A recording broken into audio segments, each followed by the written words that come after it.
Papa Francisco yageze i Juba muri Sudani y'Epfo mu ruzinduko rw'amahoro, wakubutse muri Repubulika ya Demokarasi ya Kongo.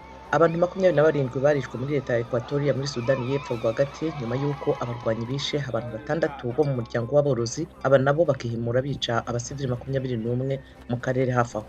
Abimukira 8 babonetse bapfuye, 2 baburiwe irengero mu bwato bwatabawe n'abarinda inkombe b'Ubutaliyani mu kirwa cyo mu majyepfo cya Lampedusa. Ubutaliyani bufite ikibazo cy'abantu bahagera baturutse mu majyaruguru ya Afurika. Minisitiri w'ububanyi n'amahanga wa Israel Eli Cohen yabonanye n'umujenerali uyoboye Sudani Abdel Fattah Burhan mu ruzinduko rw'umunsi umwe yagiriye ejo i Khartoum. Cohen yavuze ko Israel yiteze ko umubano na Sudani uzaba wasubiye mu buryo mu mpera z'umwaka. Naho muri Afurika y'Epfo, ibura ry'umuriro ryagize ingaruka ku mitunganyirize y'amazi no ku ikwirakwizwa ryayo. Imijyi myinshi nta mahitamo ifite, ihora igabanyirizwa amazi.